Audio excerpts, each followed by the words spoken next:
So Zapier Agents it's like a platform for non-technical people to build their own agents. Do you see stuff like that where people are just using it as like a generalized ChatGPT, basically? Yeah. The problem we are having right now is that people are using Zapier Agents as a free ChatGPT alternative, but some people just like paste code and errors, and they debug their code using Zapier Agents, or write articles, or proofread them, or edit stuff. On evals, are you using Brain Trust? Is that right? That's correct. Yeah. Okay. Is that like the clear and away winner out there? That's like the main one I see out there. Are there other options, or is that what most people are using? Are you all TypeScript? Are you Python? Like what sort of language did you run stuff in? Fortunately, we're all TypeScript, both on the back end and the front end, and the whole, magical AI loop. So yeah, I'm really happy about that. You don't have to mess with that Python ecosystem. Yeah. Oh my God, don't get me started. What's up, everybody? This is Alex. Super excited to have Rafal Wilinski on the show. Rafal is someone I've known for a long time, really good engineer, really good product sense and technical sense. And he's been doing a lot of AI tech lead type work, both at Zapier and at Vendr before that. So I just wanted to get in touch with him about just like what are the best practices around building with AI, like actually incorporating the AI into your project, not just using Cursor and things like that, but actually like, working with these APIs yourself. So he walks me through like tools, best practices, all sorts of questions that I had there, which was really fun, really good to talk to him about. As always, if you have any questions, comments, guests for the show, feel free to reach out. And with that, let's get to the show. Rafal, welcome to the show. Thanks for having me. Yeah, absolutely. Well, you and I have been like sort of in overlapping communities for, I don't know, like a decade now, and always like respected you. I think you're a really great engineer, and I'm super excited to have you on because now you're doing like some really cool AI stuff, especially like the last two jobs, the last 3 or 4 years. You've been like legit like building with AI, not just using it to code like a lot of people are, but like actually building it into products and integrating it and doing some deep stuff there. So I want to talk about all that stuff today, but I guess maybe for people that don't know you, can you just introduce yourself, give a little background on yourself? Yeah, sure. I'm Rafal. I used to work a lot on AWS infrastructures. I've been just like Alex. I was super obsessed about DynamoDB for a period of time. I created DynoBase, which is a UI for DynamoDB, because for some time in the past, we had this great technology, but there was no great bridge to use that technology. So I decided to create a UI. And yeah, that opened me a lot of doors. We worked briefly together at Steady. Then I continued working on other startup using AWS. And then the ChatGPT happened, and I was like, okay, this is a really good moment to pivot to something else. So I decided to be obsessed about something else, and it's generating text. So for the past 2 roles, I was leading AI initiatives at Vendr. Now I'm leading AI agents at Zapier. And yeah, this is a really rapidly evolving field, and there is a ton of exciting stuff happening. Yep. That's funny how you're like, it's generating text, which makes it sound like so, I don't know, just kind of boring, but it's amazing like how powerful it is and just like all the amazing stuff. Like, did you know, like how quickly did you know like, oh, I need to get into this new field after ChatGPT came out? Yeah. So I feel like the pivotal moment for me was when I stumbled upon this library called LangChain, and it had like less than 1,000 stars back in that moment. I issued a bunch of API calls, and I asked a bunch of silly questions, just like everyone does. And okay, it generated some text to tell the story and maybe hallucinated a few answers. But when I realized that you can actually make it generate the JSON, and the JSON can be an argument to a function that you can run. So you can plug it to an environment, make it do a bunch of API calls, get some data back, and maybe synthesize a report. That was like a mind-blowing thing to me. I remember that I hooked up a bunch of LangChain primitives. I asked the question like, hey, which of my S3 buckets are insecure. And it did like this.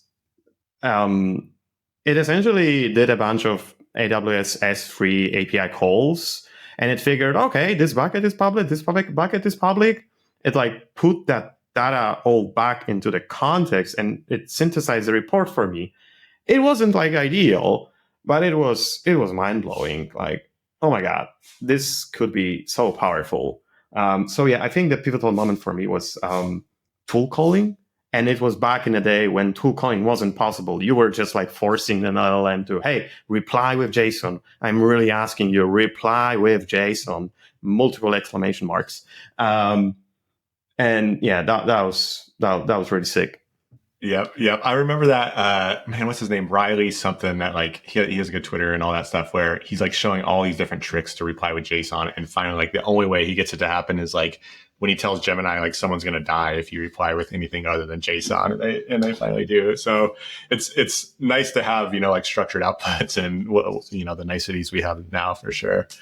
Man, I forgot that you had that, like, was it Chat with Cloud, or what was that like initial AWS thing that you built? Yeah. It was Chat with Cloud. I feel like it was the code name, or Chat with AWS was the code name. I don't remember, but essentially, yeah.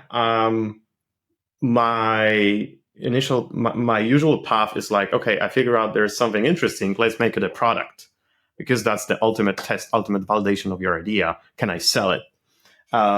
Because the value prop was clearly there, right? I can ask multiple questions about my AWS environment, and AWS is notorious of being super complicated. The dashboard is super complicated. In fact, I've made so much money on making that simpler, right? So I can do it again, probably.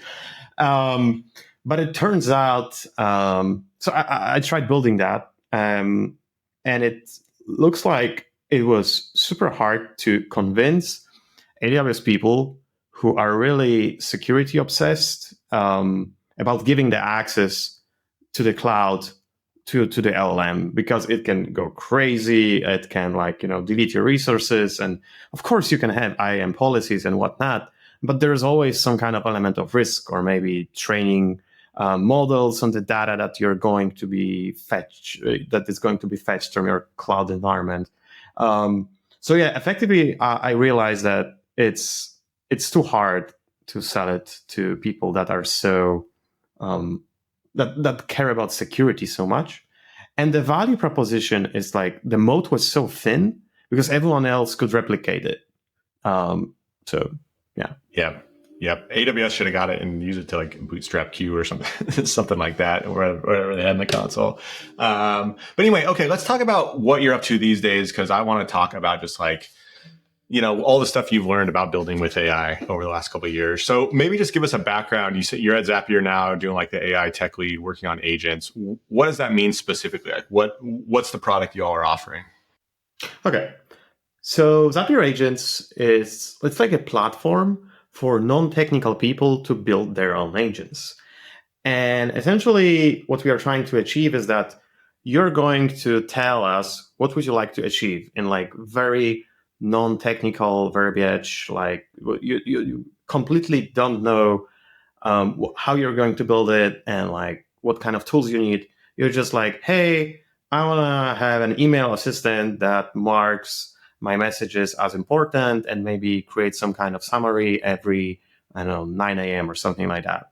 And we take the prompt and we are thinking, okay, this user wants to probably do this. In order to achieve that, we need to pull this API and pull this trigger, and we need this tool, and we are going to refine the prompt, and we are going to run it on a schedule. So we are taking really, really vague prompts from users. We are asking follow-up questions, and we are trying to figure out the best workflow or automation or agent for you that can simplify the boring parts of your job so you can have more time for the creative things. I think it's such a cliche. Yep, for sure. Yep. And so we've heard a lot about, 2025 being the year of agents, and y'all are sort of like building that out. I guess, like, how do you distinguish this agentic workflow from like a more discrete, like targeted workflow? The stuff that's happened, in the last year or two compared to what's happening now with like this agentic stuff. Yeah. I feel like what differs us from the majority of the other agent builders is that if you go to N8N or Diffie or any other tool for creating agents, it's mostly, or even the original Zapier, it's oriented on a canvas. You have like nodes and like arrows, and you can link them. You can probably inject an LLM node or agent node and connect it with some memory tools. Our approach is totally different. We are approaching it from the purely text-based point of view because we believe that it's just so much easier. We believe that people that are non-technical, just, the text medium is probably easier for them to reason about it. And no matter how messy they're going to express their thoughts, we're going to distill that into something that we can work with. Going back to the canvas, I feel like for the past, even back to the prior to the LLM times, we've been focused on creating workflows that were predeterministic or mostly predeterministic. You had a set of paths that you could follow. There were like some if statements, so you could like go this path or that path. And right now we are entering this phase of total agency or randomness of chaos, because you cannot probably map all the possible paths inside an agent. It's agentic. By definition, it's going to receive some payload and it's going to decide to act, but there is no like just like two paths to choose from. It can decide to do multiple things. It has its pros because it can come up with a really novel ways to solve a problem, or when it sees a completely new payload that's not something that we've seen before in a pipeline, it can probably adapt to it.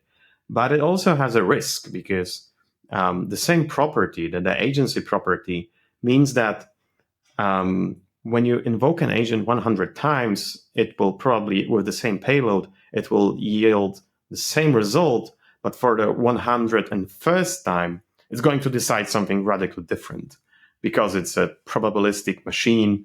It's it's probabilistic programming, probabilistic runtime.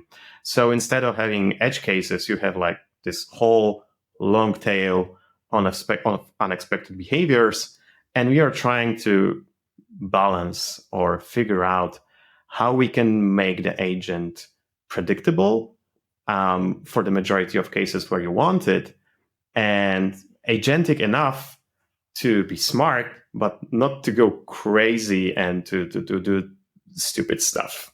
Yep. Okay, so like in a demo I watched of Zapier Agents, like someone says, hey, check my calendar, go reach out or research all the people on it and send me like a summary about all the people, stuff like that. So when that sort of gets defined, like I'm in the definition stage, it gets defined. Once it actually starts running, is there still like a lot of agency that can happen there? Or is it like is it more fitting within like this defined flow of like, hey, check calendar, Google people, write email? Or could it like, if something weird happens, like, go off on the long tail as it's actually executing? Or is it more defined once it gets into like more execution mode? Does that make sense?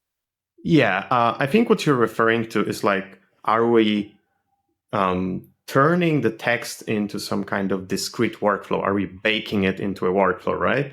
We are not doing that. Okay. We are totally not doing that. We are researching that because we believe for many, many cases, that's actually what users want. They want rock solid predeterministic workflow.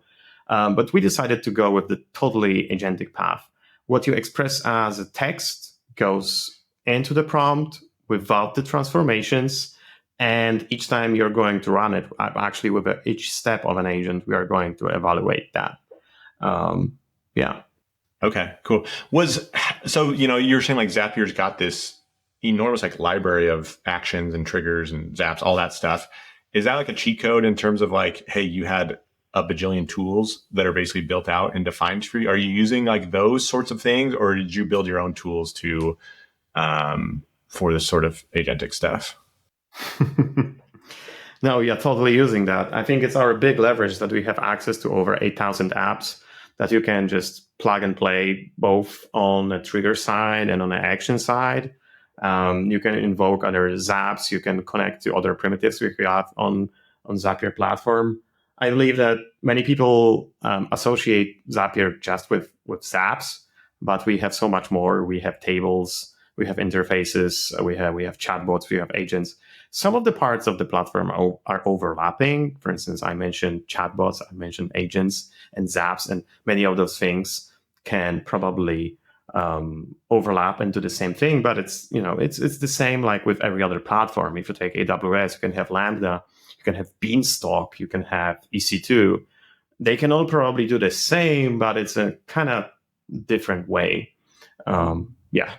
Yep. Okay. So you said Zapier has 8,000 different apps. I guess is it hard for I know what people have talked about with agents, if you have an MCP server that has too many sort of actions, they sort of get confused or how do you solve that problem of letting it know about this whole world of apps that you have integrated on Zapier, but also not getting it confused or, overloading the context or something like that? Yeah. That part is happening. Actually, that's the same question I had when I was onboarded to the team. I was like, hey, are we actually giving the access to all of these tools at the runtime? And the answer is no. When you're defining an agent, either you or we for you pick the correct actions that probably an agent should be equipped during the runtime. So instead of giving it a wildcard access to everything, it's okay, here's a prompt, here is a list of, we can call it equipped tools. And for each of the actions that you're going to equip the agent with, you can, for each of the parameters in action, you can set a fixed value, or you can let it guess from the list of fields, or you can just let it guess something totally random or different, or let it use other actions to figure out what's the correct value. For instance, when you'd like to send a Slack message, you probably need an ID of a user, but no one knows what's the ID of the user. You probably only know the nickname or the display name. So you also figure out that. We have a whole pipeline dedicated to guessing the parameters for, let's call it, higher order actions. Yep. Okay.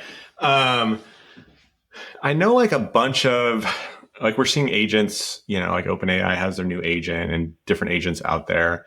I know a bunch of them are trying to solve the browser problem, of just being able to navigate a browser.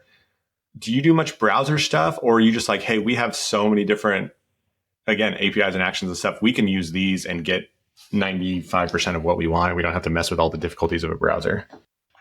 Yeah, great question. We've been working on that. I think we started working on that in March. It was our hackathon project. One of our engineers essentially implemented the same thing that you can see in ChatGPT agent. Hey, I've plugged in a browser and you can see it clicking around and doing all that stuff. And it was great in a demo, just like it's great in other demos. Hey, I can book this Airbnb, or I can go to DoorDash and order a pizza. But the reality is, no one wants that. Or when you actually want to do something, you want to, let's say, buy an item from an Amazon, you run into CAPTCHA, or you need to log in, or there's some kind of other prevention blocking you from doing this thing, or there's so much data that you have to deal with that the agent gets confused. Essentially, the success rate was so low that we decided to not make it live because there are other people doing that. We have a ton of integrations, and probably the gain from adding the ability to use a live browser wouldn't be that great, and most users will probably just get frustrated that, hey, it's clicking around, it's doing some stuff, but it's a lot of smoke and not so much fire. Yeah. Okay. What about? But I still believe it can have great utility For instance, if you'd like to integrate with some legacy systems, think about all those on-premise systems with weird accounting software running on Windows XP or whatever. There's like probably a whole world of software that we are not aware of, or we are not thinking consciously about, that you could probably all automate. Like, I don't know, adding invoices to the systems, like creating sending some kind of messages. I bet there's whole world doing that. In fact, we've been working on Steady. That's, dealing with EDI. Prior to Steady, I never heard about EDI, and it's also like a really ancient protocol for, exchanging messages in weird software. So probably there is something there which could be automated with LLMs too. Yep. Yeah, I know. It's amazing how much just like amazingly old software there is out there. I remember like back when I was a lawyer, we had a client who sent me a screenshot of their like accounting software that like you need a screenshot, and it was literally in the terminal. It was like MS-DOS. He was like browsing his stuff, and I'm like, come on, how is this still a thing? Can't you get like QuickBooks or something? But yeah, it's wild what's out there. Okay, this is good. So maybe just take me like through what your stack is like as you're actually building this. And I would say let's start with models first. Mm-hmm. Like, are you changing models frequently, or is that like pretty rare to like, how do you sort of go about choosing a model? Are there different models for different tasks? I guess a lot of different questions to think about there, but how do you think about models for this stuff? Yeah. In a full end-to-end agentic pipeline, there is a lot of things that you need to figure out. There is a lot of guesses that you need to make.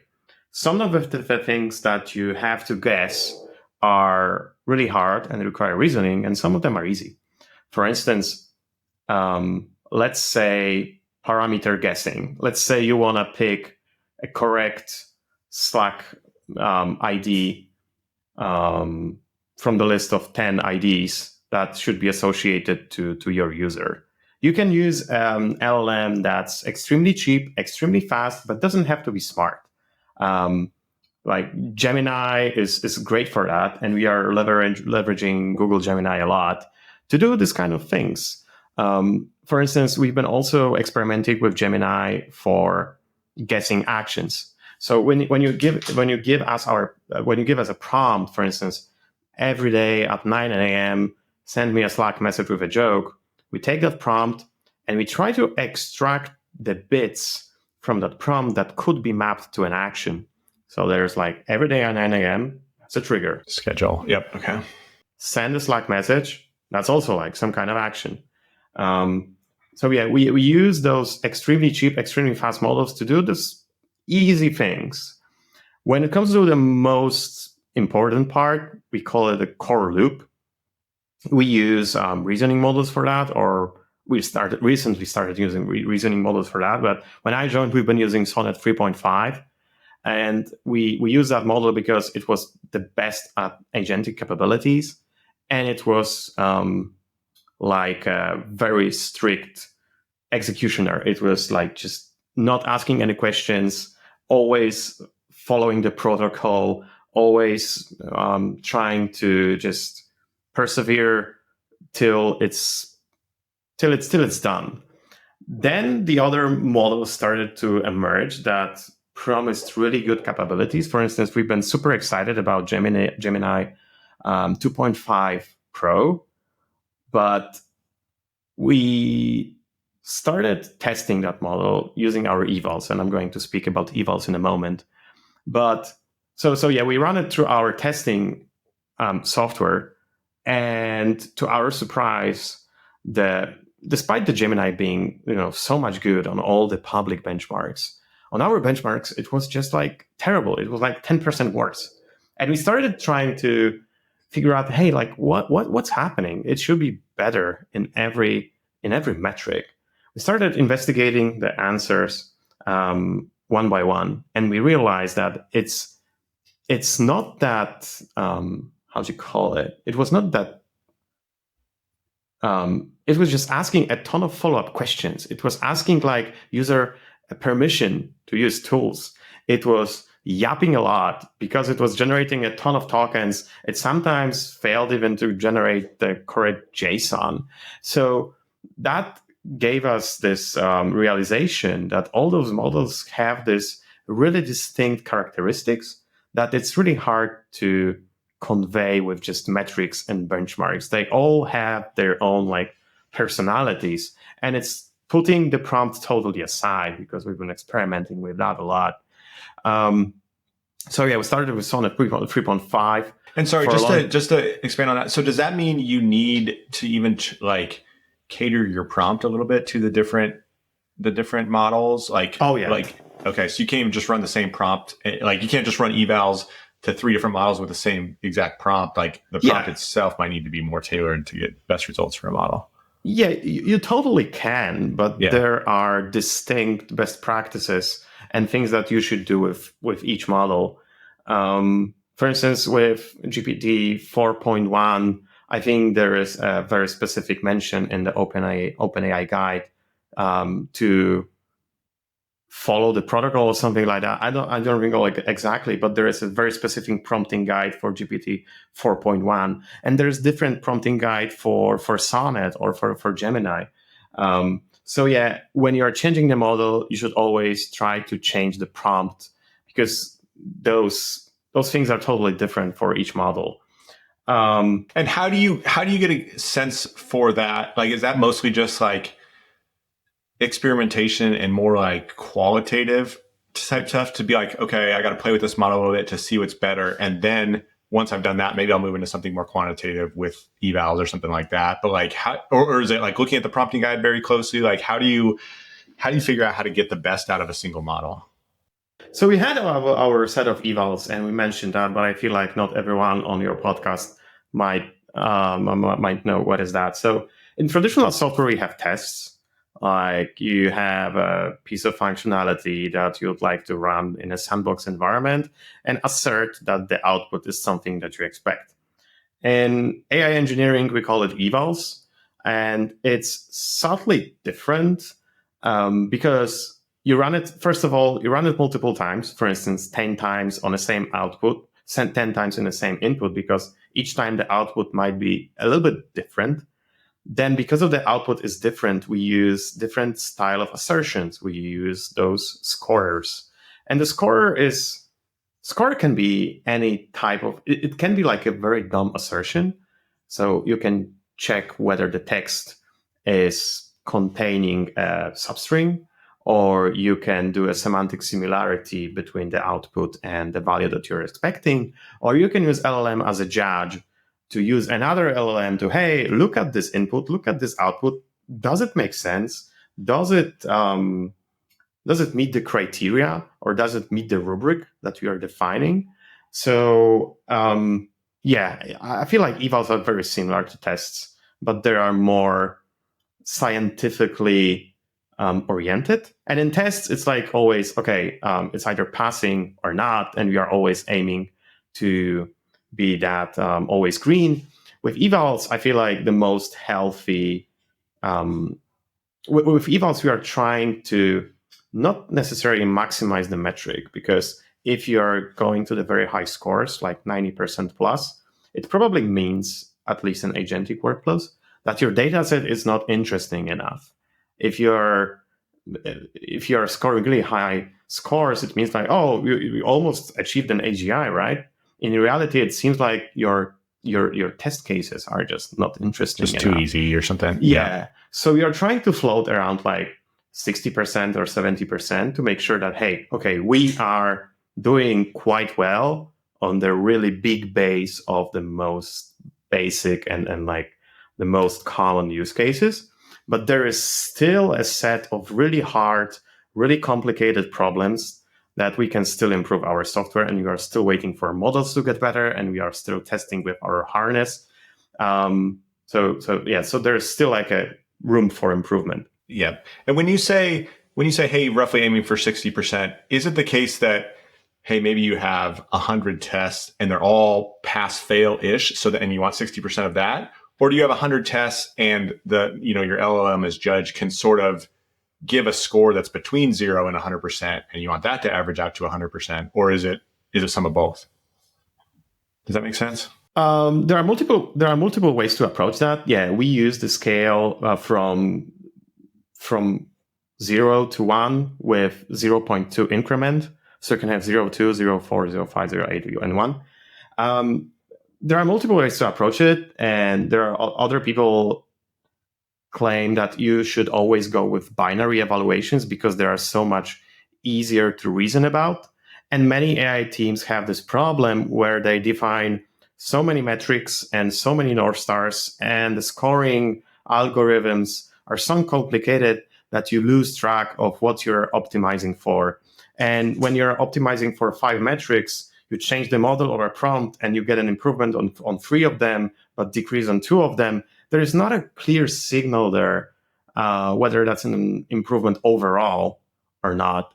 So in general, you should make your evals as dumb as possible. But I think it's really tempting to add all those different metrics like faithfulness or factfulness or formatting and tone. And there are other metrics like recall, precision. So yeah, you have to be really smart about choosing them. Yep. Is it hard to know, like when you are releasing changes to a prompt or changing to a model or just changing an approach in some case, and it runs these evals, is it hard to know, oh, did that really improve? Did it not improve? Like, is there some art there and not just science, or like, is it pretty clear, oh, that actually did improve it, we can release that, oh, it didn't improve it, we should make some more changes?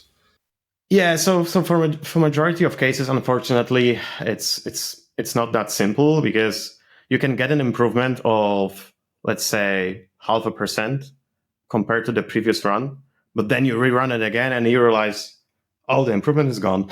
Yeah. Because you ran an eval on a different day of the week, or you ran an eval in August, which is a month of summer when Europeans take a vacation. So an LLM is lazier. There are hypotheses like that.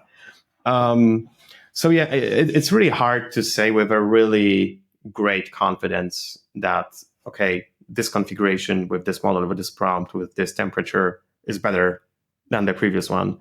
What we are doing instead is sometimes we focus on just one particular failing use case. So for instance, can our model nail, let's say, 100 tool calls in a sequence? Let's say I have a spreadsheet with 100 emails and I want to send some kind of cold outbound email to each one of them. And my rubric is, okay, an email was sent to each one of them. And that's something that we've been focusing on some time ago. And then we are just like iterating on that one specific entry inside an eval dataset.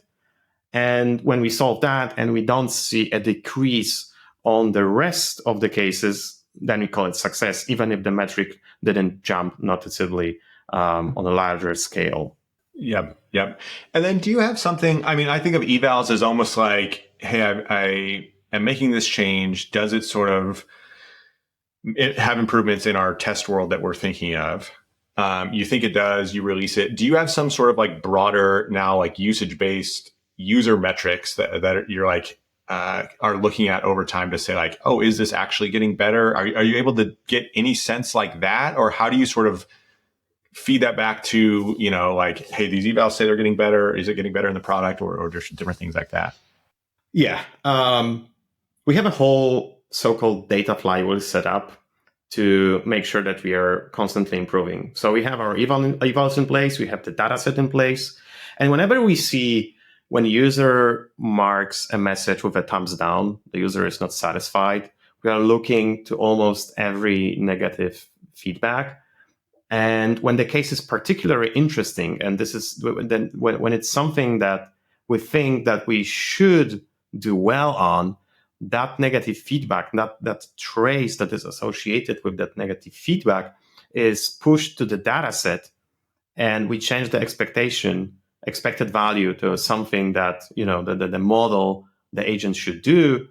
And then we are iterating towards that.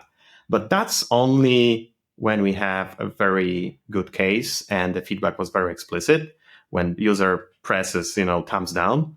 But that's not happening very often. People are, so first of all, users are not super eager to press thumbs up, because when they're happy, they're just using the product. When they are not happy, they are not always eager to press thumbs down and give you a very elaborate explanation of what they wanted, what's the acceptance criteria and all that. They are usually swearing. So there is a lot of implicit signals about whether your product is good or not. A positive implicit feedback is when, user is logging to the platform every day, or when the user has a multiple workflows that are just running in the background and the user is not churning. So they are probably happy. Detecting negative feedback is something kind of tricky that we also do.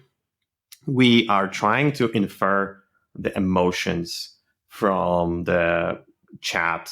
So when the user is swearing, repeating words, using a lot of exclamation marks, yada, yada, yada, we try to say, okay, that was definitely a negative interaction. And then we are using a reasoning model to just look at the trace, the whole conversation, and try to assess, hey, what actually went wrong?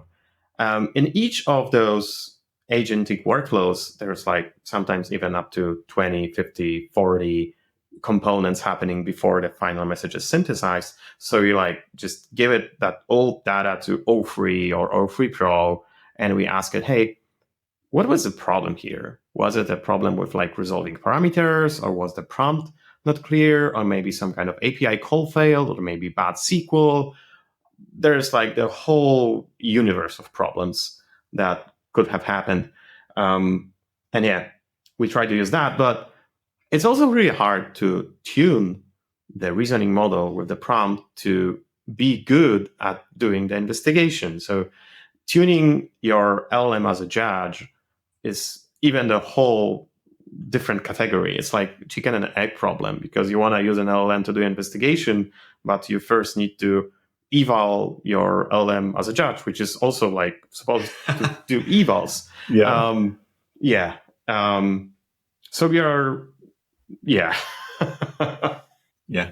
Yep. How much time do you spend doing truly qualitative examination, stuff that doesn't scale, but you're looking at individual examples, whether it's a chat log of someone cursing or just anything like that, where you're just what went wrong here? Is that a decent part of your work week? Are you spending, a couple hours of that on a week? Yeah. Okay. Yeah. It really depends. Sometimes we get those high priority pings because there is some for instance, internal use case. So we have the access to the end customer, and we can pair with them, talk to them, hey, what was the expected thing?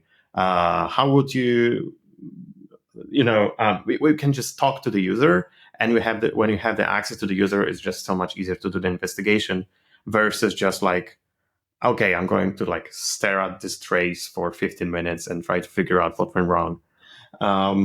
So yeah, it varies. Recently, we are more focused on feature development, because there is a Zap Connect coming, our annual conference. So there's a lot of things going on, and there's a lot of things that we are going to release. But yeah, we always try to look at the negative feedback and always have someone on I would say, soft on-call, or best effort on-call for that. Just reviewing that stuff. Yeah. Yep. Okay. So let's get practical. On evals, are you using Brain Trust? Is that right? That's correct. Yeah. Okay. Is that the clear and away winner out there? That's the main one I see out there. Are there other options, or is that what most people are using? I don't know about what are most people using. That's in my bubble, everyone's using Brain Trust. I've heard about Langsmith or Langtrace. I don't remember. There are so many Lang related products. Is there Langfuse too? Is that one? Oh yeah, Langfuse. Okay. I think there's also Arise. I'm getting a lot of positive messages from my friend that he's using observability from Datadog, and he has integrated every interface metrics and traces, and also LLM traces So even Datadog is in the game apparently. Yeah. Okay. And so are you using Brain Trust both for evals and then also for like tracing production calls that you can like go investigate that stuff? Okay. Correct. Because it allows us to close the data loop, which means that whenever we see an interesting trace that's annotated as a bad feedback, we can add it to the data set, which is also living in Brain Trust. So when we run the evals, we see whether we are still failing on that or maybe we solve that case. So in Brain Trust, we keep the data set, we run the evals, we see all the traces. So that's the place where all the evals and observability takes place. Yeah. Okay.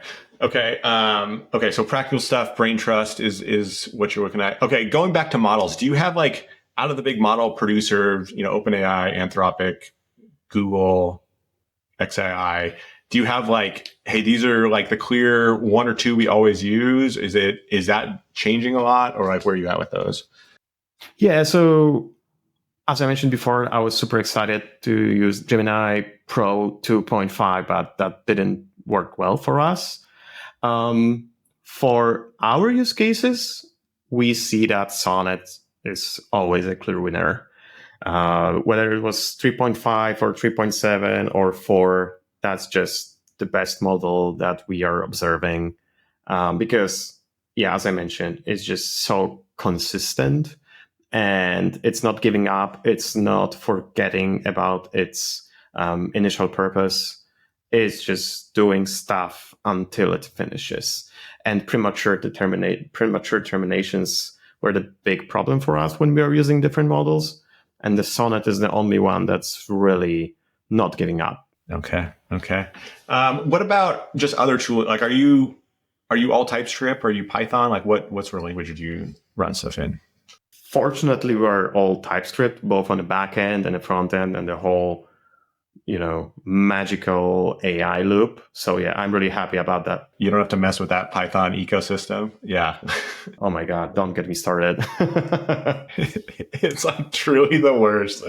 Oh man, someone tried to get me to do that a few months ago, and I was like, man, I remember why I left this behind. Like Python is how I learned to code, and like I had pip all set up and all that stuff. But then if you're not doing it all the time, that ecosystem is just a disaster, I feel like. Yeah, because you need a virtual end with with poetry or with pip free. No pip, not this Python. No, you should actually use UV. And it's like, oh my God, it's terrible. It's really a disaster. Like the JavaScript ecosystem has its challenges, but at least it's like easy to just like get a project going generally. Okay, so within that world, are you using like AI SDK or something? Like what other tooling are you using in the TypeScript world? I feel like just like many other people, I was super excited about LangChain, and it allowed me to start this journey. And I feel like it also allowed to start so many other people this journey. But you can just, after using it for some time, you can feel that there are so many abstractions and like templates and classes and like, hey, I just want to send a string. let me see the prompt. Let me just send the messages, and that's really it. So for that reason, we are using AI SDK exclusively because it's so good. You can switch providers dynamically. It's working really, really well. It abstracts away all the nasty pieces, giving you type-safe, elegant interface. Streaming is there, object generation is there, changing providers. We are also using Lite LLM to do some kind of fallbacks, retries. What's it called? Lite LLM? LITE LLM. Okay, I don't know this one. Yeah, it's like a gateway or router infrastructure piece, let's call it. So we are having like the same model served by multiple providers, and when one is down, you're routing to a different one. So kind of like a load balancer or something. Yeah. Okay. Cool. I just spoke with Arvid Kahl, and he's got a kind of a unique use case where he's like transcribing all the podcasts across the world, and because that like cost was a big factor for him, so he's like running his own models. Is cost a factor for you all, or is it like, he's working with like, hour-long transcripts. He's got a lot of output, which costs more than input. Like, do you ever think about running your own models? Or are you like, hey, that's not something we even ever want to mess with. We're just going to going to use the APIs and go from there? We're starting to look into area of optimizing costs because our usage is like growing exponentially, and yeah, the bill is getting really, really high. So previously we are like, I feel like just like every other startup, because we at Agents believe that we are like just like a startup but embedded in a bigger company. We've been looking desperately for the product market fit, and once we have it, now we can like think about optimizing costs and stuff like that. But we didn't really bother for a long time. Making sure that we delivered the best possible experience was the only priority we had. Yep. One last thing I was thinking about is, again, we got to know each other through like serverless and Dynamo and all that stuff. And I just see like so much less talk about databases or infrastructure as code lately. Is that just because there's like so much potential around AI that it's just like, why would you even talk about the other stuff? Like what happened to those bytes that were around like 5 years ago, Yeah. I feel like I'm not longer interested about IAM policies and the latency of the replication of my DynamoDB between regions. I just want to persist the data, run some code on the server, and whether it's Vercel, AWS, Azure, it's not a huge concern to me. And on the social media side, you can see that it's just so much more sexy to talk about AI. And that's where also the money from VCs is.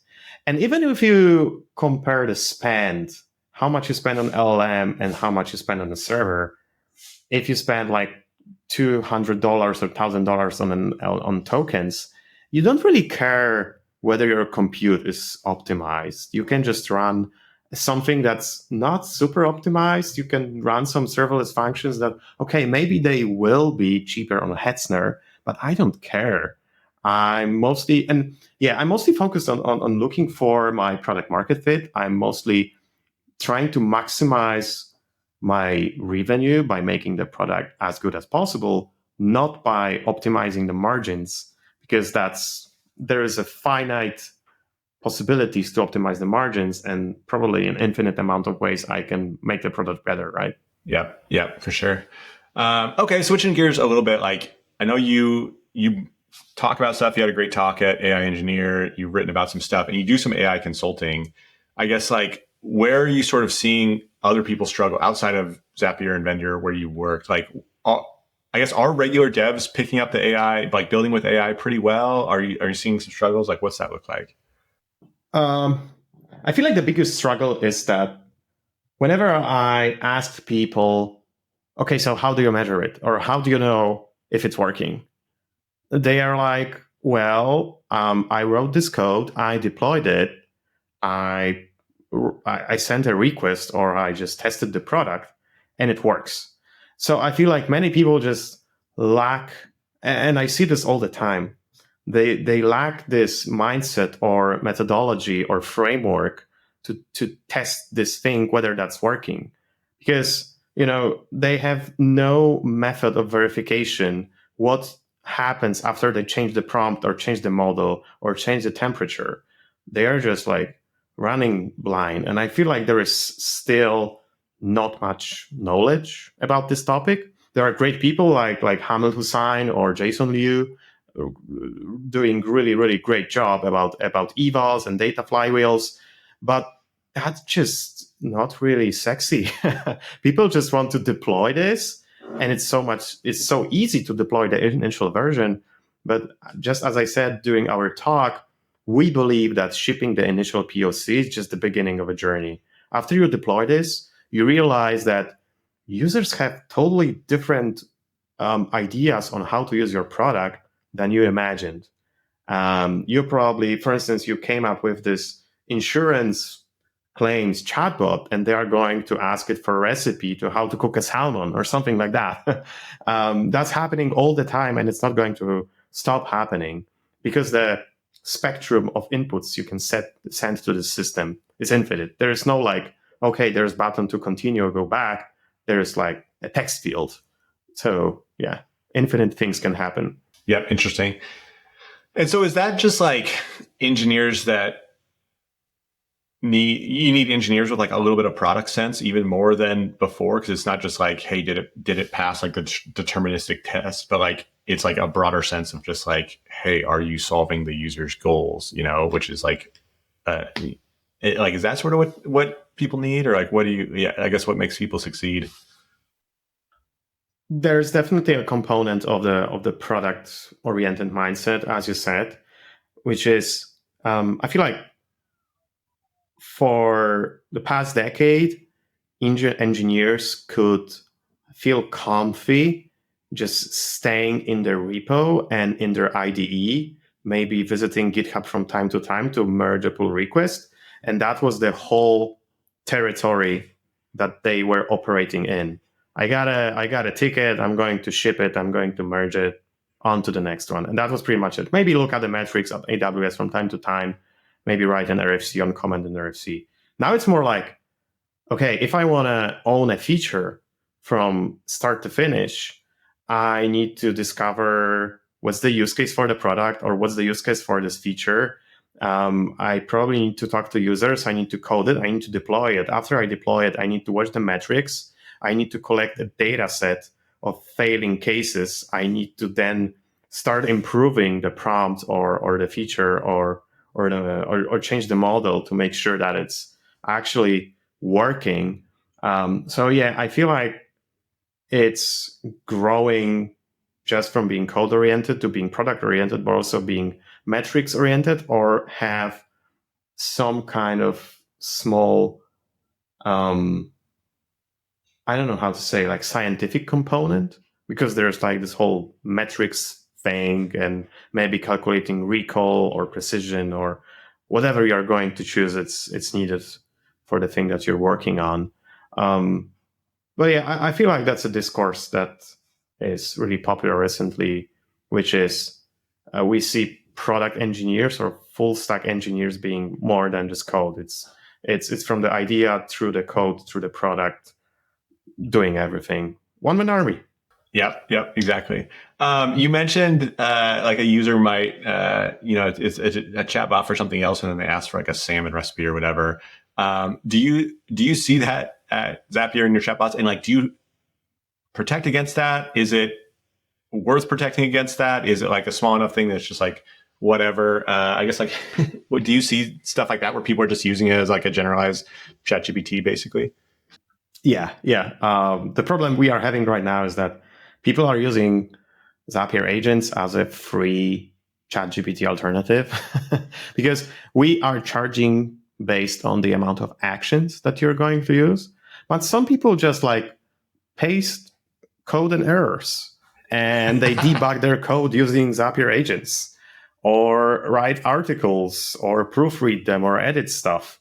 This is like, we didn't imagine Zapier Agents doing that, but as I said, users are really not unpredictable, and they have sometimes even more agency than agents. Yeah. Yep. Is that easy to protect against, or is that like just like a lossy thing where it's just like, hey, some of these are you're just like always playing whack-a-mole with that? Yeah, I think it's always a whack-a-mole. There's a long tail of the behaviors. You cannot, just like with security, you can try to secure yourself for the 100%, but there's always going to be a new prompt injection technique or new way of tricking us. But I don't feel, if you have sensible rate limits in place, then you'll be probably good. Things that you can also use is, for instance, OpenAI has a free moderation API. So if you don't want to see potentially harmful content on your platform, you can use that and flag those messages. But yeah. Yep. Okay. I know you've written like a little bit about RAG and stuff too, and I know for a while that was like all the rage. Are you still seeing like a lot of RAG out there? I guess maybe you have less of it at this particular one. I guess like what's the future of RAG? Is it still a big deal? Oh yeah, definitely. I mean, like some people say that RAG is dead. I don't think that's true. Maybe the vector databases are not as relevant as they were because we see the agentic retrieval, for instance, when it comes to code. Um, you can, instead of using traditional semantic similarity based retrieval, which is using vectors and mathematical operations, you can maybe traverse the code just like user does by using imports and requires and like by looking up into the classes and whatnot. Um, I think it's the retrieval in itself is never going away. That, after all, that's the way how you supply the relevant context to the model. So it's always going to be there in many, many other forms. And I don't believe that we are going to see in near-term future models that are going to have really, really huge context windows. We see that even the GPT 4.1, I think it has 1 million context window. But after you pass some threshold, I feel like 50K tokens or even less, the quality of the model decreases dramatically. So it's still, so the context engineering, I feel like this term is really hot recently, is really important to make sure that the thing that you're keeping in the context of the model, to make that context really succinct and to only contain the necessary pieces is really, really important. So RAG is still important, and it always will be. Yep. And then what about just like general AI progress over the last, let's say, 6 months? Do you think it's like still progressing as quickly as you expected? Do you think it's slowing down? Like, where do you think, how do you think that's doing? Come on, like we had so many interesting moments. Like we had DeepSeek moment, we had trillions of value being vanished from the stock market, and then we had this like constant race of GPT 4.1 and then O3 and Sonnet 4 and Opus 4 and then some Kimi K2. Open source models are progressing super super quickly. I remember at the very beginning, my line of thinking like 2 years ago was something like, why those people even really bother with those open source models? Like OpenAI is probably the best and no one's going to win with them. And I was so foolish because you can see right now the open source models can be really, really amazing. They're getting really good. Yeah, it is wild. Yeah. And yeah, it's going to continue to happen. Yep. What's the biggest thing sort of holding back progress for you at Zapier? Is it like, hey, we need better models, or it's just going to take some time, or there's some tooling, or just like best practices, or things like that? Like, what do you think you need to make this even better?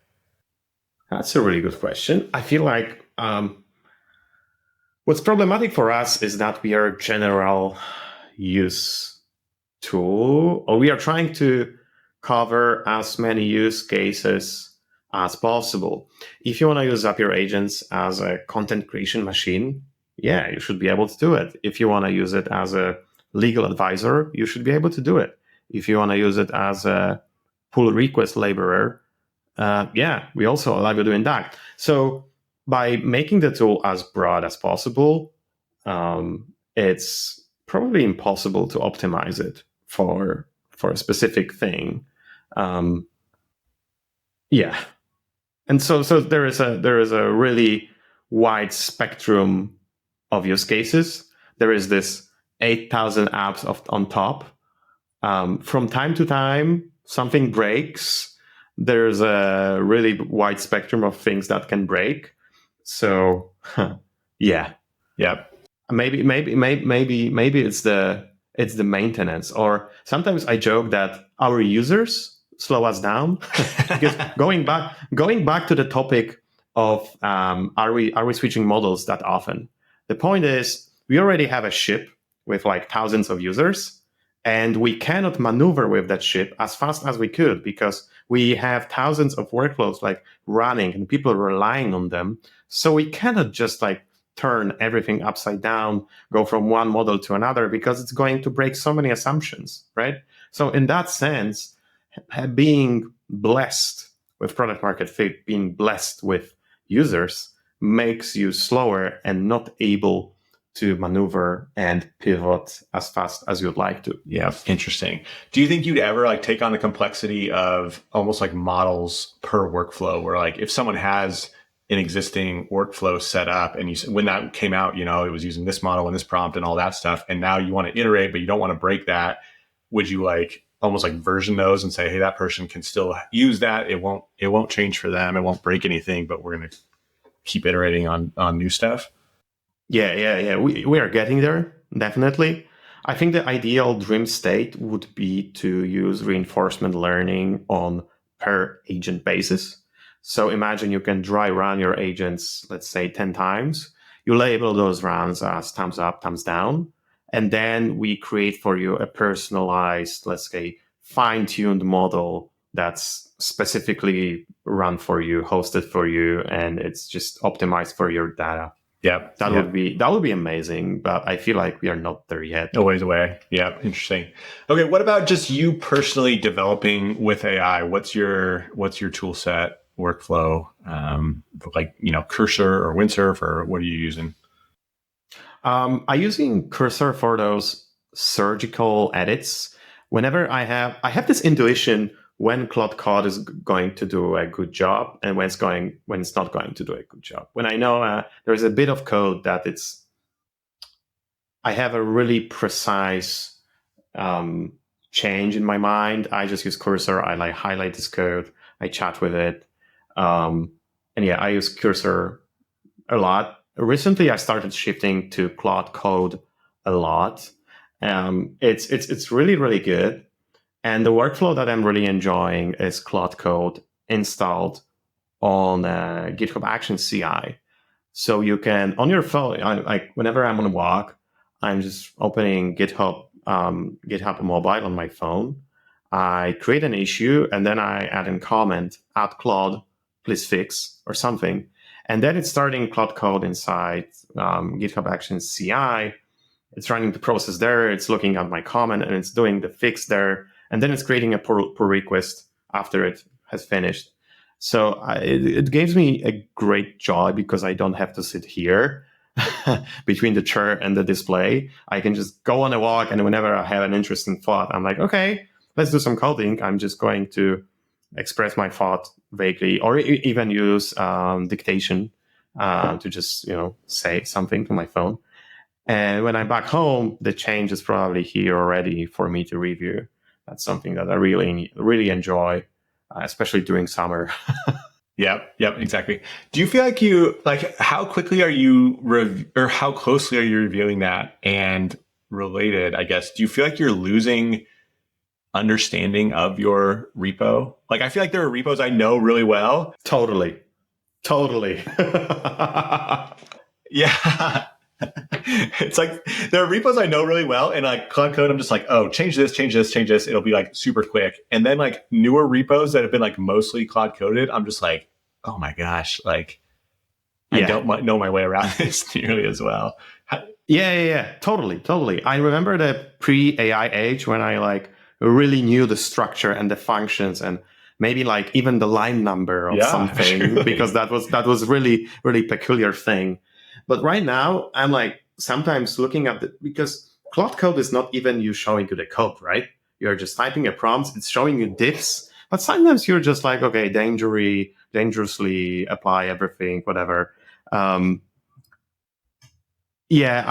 sometimes.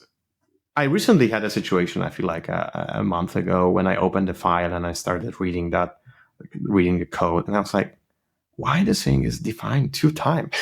And I realized that the streaming piece, the most important piece I had in one of my side projects, was like defined twice. It was so weird. So yeah, I feel like the problem with vibe coding is real. You can be caught off guard pretty easily. Oftentimes, just adding just one last message to like review the code thoroughly, make sure that everything is dry or whatever solves the problem. It's not always solving the problem, but yeah. What about like how much better do you think this will get, right? Because like you see people right now trying to do stuff on Lovable and Bolt and stuff, and they can like, especially not software devs, and they can get like decently far, but then sort of gets into spaghetti, and it definitely helps to have a software background. I guess like how much better do you think that'll be in a couple of years? Do you think that software background is still going to be helpful, or will it get good enough to where it's like, you need less of that? Good question. I feel like it's still going to be useful because sometimes you just have a ballpark idea of the load that you're going to have, or maybe that async operation should be in some kind of processor that's behind a queue, or something that maybe this, photo rescaling after the upload should not be blocking the user, stuff like that. Maybe it's a set of skills that you acquire that is tangent to being a software engineer, just being a product person. I think we all learn that just through the work, and it's going to be really, really beneficial. I recently read a really nice sentence which said that 90% of my skills are almost obsolete, but the 10% of skills that I have are now like 100% or 100x more valuable, something like that. I don't remember exactly. Yeah, I think I saw that. Was that Kent Beck, I think, said that one? Yeah, that was a good one. Yeah, it's interesting. Yeah, cool. Okay, two last like almost random questions. Number one, you talked about GitHub Actions. I've had two people on that like are basically providing compute for GitHub Actions. Are you using just like the standard GitHub Actions compute? Are you using a different provider? Like, how big of a problem is that for? Do you know what I'm saying there? I don't see it as a problem. I mean, like, all that happens is that you mentioned Claude. There's a GitHub hook or something that's just starting a CI job. It's starting a Claude process that pulls all the comments and converts that into a prompt. The Claude does its job. It's usually less than 10 minutes. So like it's perfectly reasonable for a CI limits. And then it's doing a bunch of GitHub API operations or just Git operations like commit, push, and whatever. So the compute is not a concern for me, to be honest. Okay. I really want to give a try to open code from Dax and Adam. Oh yeah, I've used open. I actually haven't even used Claude Code. I've just used open code. And yeah, I like it pretty well. I've been surprised at how much I like the CLI agent workflow as compared to Cursor. I love Cursor. I loved Cursor, but now I really like open code too. Yeah. Cool. All right. Last other question. Just like, why is Poland killing it? Like you're from Poland. I know like 3 or 4 other Polish engineers that I've worked with, and they're all awesome. Obviously like their economy is killing it. They're gonna be like richer than England here pretty soon. Like what's going on in Poland? I don't know. Honestly. I feel like we had a period of like really bad time after the Second World War, and after that really hard time, I feel like really wanted to, just work hard, and it's paying off. I think that's pretty much it. Yeah. Well, that's awesome. I love all the Polish people I know, and my wife and I, we actually went there last year, and like it was awesome. Great food, great towns. It was like, it was a really fun time. So, but yeah. Rafal, thanks for coming on. It's been great. Like I learned a ton. If people want to find out more about you or hit you up for consulting or stuff like that, where should they go? I think Twitter or x.com is the best place, /Rafal Wilinski. Yeah. Yep. All right. And definitely check out Rafal's talk on evals at AI Engineer. That was a great talk. So yeah, Rafal, thanks for coming on. Yeah. Thank you. Thanks for having me.